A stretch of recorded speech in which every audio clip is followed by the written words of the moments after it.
ओम गण गणपते नमः। चौथ माता की जय। प्रिय भक्तजनों, आप सभी को श्रावण मास की संकष्टी चतुर्थी की हार्दिक शुभकामनाएं। भगवान गणेश जी की कृपा आप और आपके समस्त परिवार पर सदैव बनी रहे। प्रिय भक्तजनों, प्रत्येक माह के कृष्ण पक्ष चतुर्थी के दिन संकष्टी चतुर्थी तथा चौथ माता का व्रत किया जाता है। दिन भर निराहार उपवास किया जाता है और चंद्रोदय होने पर अर्घ्य देकर तथा गणेश जी एवं चौथ माता की पूजा करके लड्डू का भोग लगाकर भोजन करते हैं। चौथ माता की कथा हर महीने के चौथ के व्रत के समय कही वो सुनी जाती है और इसके बाद गणेश जी की कथा सुनी जाती है। तो भक्तजनों, आज हम इस वीडियो में 12 महीने सुनी जाने वाली चौथ माता की कथा सुनेंगे। तो आप सभी भक्तजन इस कथा को बड़ी ही श्रद्धा, ध्यान पूर्वक और प्रसन्न चित्त मन से सुनिए। तो सभी प्रेम से बोलिए, गणेश जी महाराज की जय, चौथ माता की जय। एक नगर में एक बूढ़ी माँ रहती थी। वह अपने बेटे की सलामती के लिए 12 महीनों की चौथ का व्रत करती थी। हर चौथ को पंसारी से थोड़ा सा गुड़ और घी लाकर 4 लड्डू बनाती, एक बेटे को देती, एक से पूजा करती, एक हथकार के लिए निकालती और एक चांद उगने पर खुद खा लेती। एक बार उसका बेटा ताई से मिलने गया और ताई ने चौथ का व्रत रखा था और ताई से उसने पूछा, माँ तो 12 चौथ करती है। ताई बोली, तेरी माँ तेरी कमाई से तरमाल खाने के लिए 12 चौथ करती है। तू परदेश जाए तो वह एक भी चौथ नहीं करेगी। तब लड़के को लगा ताई सच कह रही है और घर आकर उसने अपनी माँ से कहा, मैं परदेश जा रहा हूँ और यहाँ तू मेरी कमाई खाने पीने में उड़ा देती है।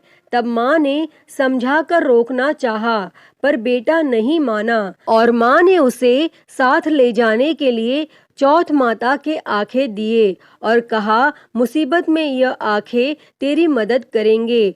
और वह आंखें लेकर रवाना हो गया और घूमते हुए एक नगर में पहुंचा। उसने देखा एक बूढ़ी माँ रोती जा रही थी और पुआ बनाते जा रही थी। उसने कारण पूछा तो बूढ़ी माँ ने कहा, बेटा, इस नगर की पहाड़ी पर एक दैत्य रहता है।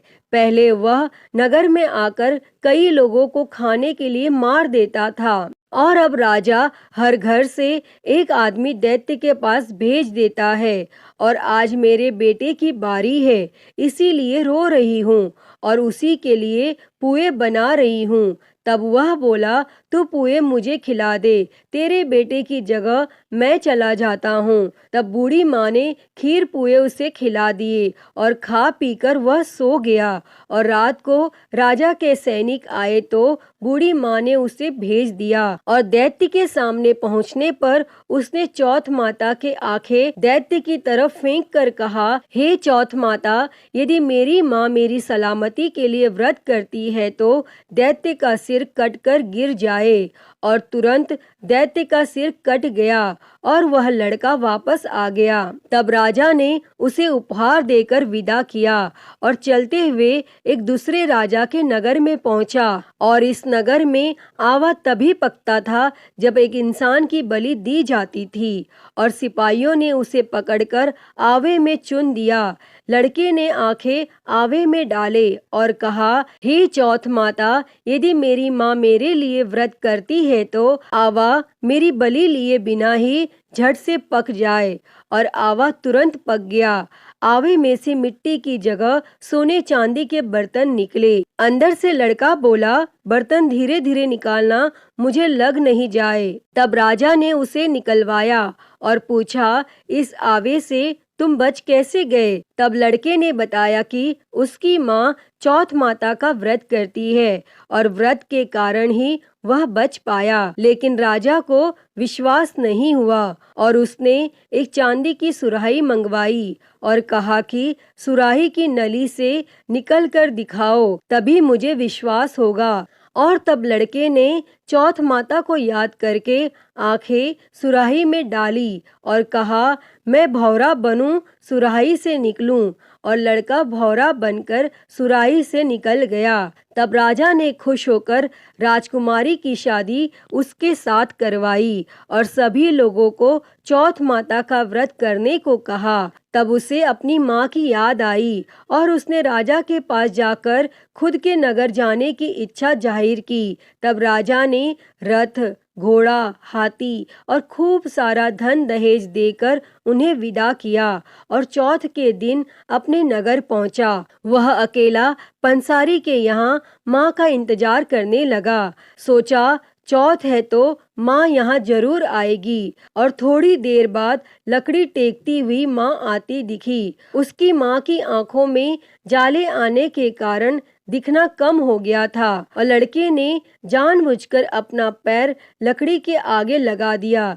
कहने लगा, बल रे पूत, कांटे मेरे पैर में लगा दी। लेकिन माँ ने उसे नहीं पहचाना। कहने लगी, भैया, मुझे चाहे कितनी गाली निकालो पर मेरे बेटे को कुछ मत कहना। तब बेटा माँ के चरणों में गिर पड़ा। कहा, माँ, मैं तेरा ही बेटा हूँ, मुझे माफ कर दो। तब माँ ने उसे गले लगा लिया और नगर के लोगों ने विश्वास नहीं किया कि वह उसी का बेटा है। बूढ़ी माँ ने चौथ माता को याद करके कहा, हे चौथ माता, यदि मैं अपने बेटे के लिए व्रत करती हूँ तो मेरे स्तन में दूध भर जाए और उसकी सारी धार मेरे बेटे के मुंह में गिरे। तब माँ के स्तन से दूध की धार निकलकर बेटे के मुंह में गिरने लगी और लोग चौथ माता की जय जयकार करने लगे और उस नगर के सभी लोग चौथ माता का व्रत करने लगे। अतः हे चौथ माता, जैसे बूढ़ी माँ और उसके बेटे की सहायता की, वैसे ही हमारी भी करना। इस कथा को कहने, सुनने और हुंकारा भरने वालों पर सदैव अपनी कृपा बनाए रखना। तो सभी प्रेम से बोलिए, चौथ माता की जय। आइए अब सुनते हैं गणेश जी की कथा। तो सभी प्रेम से बोलिए, गणेश जी भगवान की जय, सर्व देवी देवता की जय। एक बार ऋषियों ने कार्तिकेय भगवान से पूछा, हे स्कंद कुमार, दरिद्रता, शोक, कुष्ठ आदि से विकलांग, शत्रुओं से संतप्त, राज्य से निष्कासित राज, सदैव दुखी रहने वाले, धनहीन, समस्त उपद्रव से पीड़ित, विद्याहीन, संतानहीन, घर से निष्कासित लोगों, रोगियों एवं अपने कल्याण की कामना करने वाले लोगों को क्या उपाय करना चाहिए जिससे उनका कल्याण हो और उनके उपरोक्त कष्टों का निवारण हो। यदि आप कोई उपाय जानते हो तो उसे बतलाइए। तब स्वामी कार्तिकेय जी ने कहा, हे ऋषियों, आपने जो प्रश्न किया है उसके निवारणार्थ मैं आप लोगों को एक शुभदायक फल बतलाता हूँ, उसे सुनिए।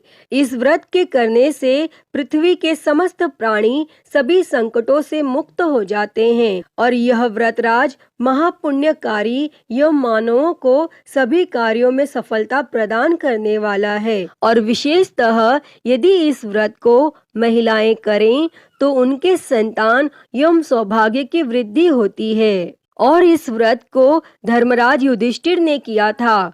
पूर्व काल में राज्यच्युत होकर अपने भाइयों के साथ जब धर्मराज वन में चले गए थे तो उस वनवास काल में भगवान श्री कृष्ण ने उनसे कहा था। युधिष्ठिर ने भगवान कृष्ण से अपने कष्टों के शमन के लिए जो प्रश्न किया था उस कथा को आप श्रवण कीजिए। युधिष्ठिर पूछते हैं कि हे पुरुषोत्तम, ऐसा कौन सा उपाय है जिससे हम वर्तमान संकटों से मुक्त हो सके। हे गदाधर, आप सर्वज्ञ हैं, हम लोगों को आगे अब किसी प्रकार का कष्ट न भुगतना पड़े, ऐसा उपाय बतलाइए। स्कंद कुमार जी कहते हैं कि जब धैर्यवान युधिष्ठिर विनम्र भाव से हाथ जोड़कर बारंबार अपने कष्टों के निवारण का उपाय पूछने लगे तो तब भगवान श्री कृष्ण ने कहा कि हे राजन, संपूर्ण कामनाओं को पूर्ण करने वाला एक बहुत बड़ा गुप्त व्रत है। हे युधिष्ठिर, इस व्रत के संबंध में मैंने आज तक किसी को नहीं बतलाया है। हे राजन, प्राचीन काल में सतयुग की बात है कि पर्वतराज हिमांचल की सुंदर कन्या पार्वती ने शंकर जी को पति रूप में प्राप्त करने के लिए गहन वन में जाकर कठोर तपस्या की, परंतु भगवान शिव जी प्रसन्न होकर प्रकट नहीं हुए। तब शैल तनिया पार्वती जी ने अनादिकाल से विद्यमान गणेश जी का स्मरण किया और गणेश जी को उसी क्षण प्रकट देखकर माता पार्वती जी ने पूछा कि मैंने कठोर, दुर्लभ एवं लोमहर्षक तपस्या की, किंतु अपने प्रिय भगवान शिव को प्राप्त न कर सकी। वह कष्ट विनाशक दिव्य व्रत जिसे नारद जी ने कहा है और जो आपका ही व्रत है, उस प्राचीन व्रत के तत्व को आप मुझसे कहिए। तब पार्वती जी की बात सुनकर तत्कालीन सिद्धिदाता गणेश जी उस कष्ट नाशक शुभदायक व्रत का प्रेम से वर्णन करने लगे और गणेश जी ने कहा, हे अचल सुते, अत्यंत पुण्यकारी एवं समस्त कष्ट नाशक व्रत को कीजिए। इसके करने से आपकी सभी आकांक्षाएं पूर्ण होंगी और जो व्यक्ति इस व्रत को करेंगे उन्हें भी सफलता मिलेगी। श्रावण के कृष्ण चतुर्थी की रात्रि में चंद्रोदय होने पर पूजन करना चाहिए। उस दिन मन में संकल्प करें कि जब तक चंद्रोदय नहीं होगा मैं निराहार रहूंगी, पहले गणेश पूजन कर ही भोजन करूंगी। मन में ऐसा निश्चय करना चाहिए। इसके बाद सफेद तिल के जल से स्नान करें, मेरा पूजन करें। यदि सामर्थ्य हो तो प्रति मास स्वर्ण की मूर्ति का पूजन करें और ना हो तो अभाव में चांदी, अष्ट धातु अथवा मिट्टी की मूर्ति की ही पूजा करें। अपनी शक्ति के अनुसार सोने, चांदी, तांबे अथवा मिट्टी के कलश में जल भरकर उस पर गणेश जी की प्रतिमा स्थापित करें। मूर्ति कलश पर वस्त्राच्छादन करके अष्टदल कमल की आकृति बनावें और उसी मूर्ति की स्थापना करें। तत्पश्चात षोडशोपचार विधि से भक्ति पूर्वक पूजन करें। मूर्ति का ध्यान निम्न प्रकार से करें। हे लंबोदर, 4 भुजा वाले, 3 नेत्र वाले, लाल रंग वाले, हे नील वर्ण वाले, शोभा के भंडार, प्रसन्न मुख वाले गणेश जी, मैं आपका ध्यान करती हूँ। हे गजानन, मैं आपका आह्वान करती हूँ। हे विघ्नराज, मैं आपको प्रणाम करती हूँ। यह आसन है। हे लंबोदर, यह आपके लिए पाद्य है। हे शंकर सुवन, यह आपके लिए अर्घ्य है। हे उमापुत्र, यह आपके स्नानार्थ जल है। हे वक्रतुंड, यह आपके लिए आचमनीय जल है। हे शूर्पकर्ण, यह आपके लिए वस्त्र है। हे सुशोभित, यह आपके लिए यज्ञोपवीत है। हे गणेश्वर, यह आपके लिए रोली चंदन है। हे विघ्न विनाशन, यह आपके लिए फूल है। हे विकट, यह आपके लिए धूप बत्ती है। हे वामन, यह आपके लिए दीपक है। हे सर्वदेव, यह आपके लिए लड्डू का नैवेद्य है। हे देव, यह आपके निमित्त फल है। हे विघ्नहर्ता, यह आपके निमित्त मेरा प्रणाम है। प्रणाम करने के बाद क्षमा प्रार्थना करें। इस प्रकार षोडशोपचार रीति से पूजन करके नाना प्रकार के प्रसादों को बनाकर भगवान को भोग लगाएं। हे देवी, शुद्ध देशी घी में 15 लड्डू बनाएं। सर्वप्रथम भगवान को लड्डू अर्पित करके उसमें से 5 ब्राह्मणों को दे दें और अपने सामर्थ्य के अनुसार दक्षिणा देकर चंद्रोदय होने पर भक्ति भाव से अर्घ दें। तदनंतर 5 लड्डू का स्वयं भोजन करें और फिर कहें, हे देवी, तुम सब तिथियों में सर्वोत्तम हो, गणेश जी की परम प्रियतमा हो। हे चतुर्थी, हमारे द्वारा प्रदत्त अर्घ्य को ग्रहण करो, तुम्हें प्रणाम है। और निम्न प्रकार से चंद्रमा को अर्घ्य प्रदान करें। क्षीर सागर से उत्पन्न हे लक्ष्मी के भाई, हे निशाकर, रोहिणी सहित के राशि, मेरे दिए हुए अर्घ्य को ग्रहण कीजिए और गणेश जी को इस प्रकार प्रणाम करें। हे लंबोदर, आप संपूर्ण इच्छाओं को पूर्ण करने वाले हैं, आपको प्रणाम है। हे समस्त विघ्नों के नाशक, आप मेरी अभिलाषाओं को पूर्ण करें। तत्पश्चात ब्राह्मण की प्रार्थना करें। हे दिव्य राज, आपको नमस्कार है। आप साक्षात देव स्वरूप हैं। गणेश जी की प्रसन्नता के लिए हम आपको लड्डू समर्पित कर रहे हैं। आप हम दोनों का उद्धार करने के लिए दक्षिणा सहित इन 5 लड्डुओं को स्वीकार करें।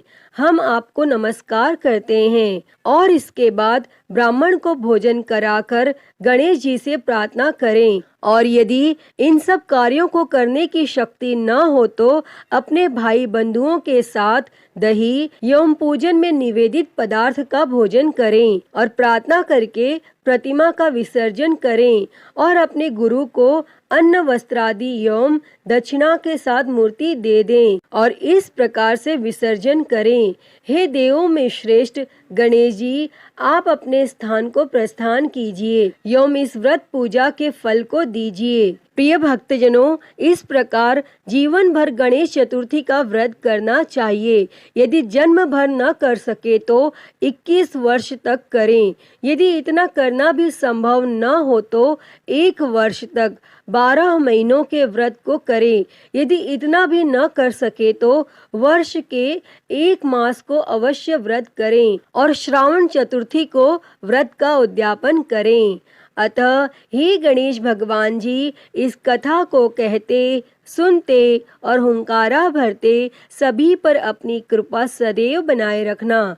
सभी के कष्टों को दूर कर सभी के जीवन में सुख और समृद्धि देना, सभी के मनोरथ को पूर्ण करना। तो सभी प्रेम से बोलिए श्री गणेश जी महाराज की जय। गणपति बाप्पा मोरया। प्रिय भक्तजनों, तो मैं उम्मीद करती हूँ कि आपको आज की यह कथा पसंद आई होगी और अगर वीडियो अच्छी लगी हो तो इसे लाइक करें, ज़्यादा से ज़्यादा शेयर करें और कमेंट में गणेश जी महाराज की जय लिखना ना भूलें और हरिहर भक्ति चैनल को सब्सक्राइब कर नोटिफिकेशन बेल को ज़रूर ऑन कर लें। हर हर महादेव। धन्यवाद।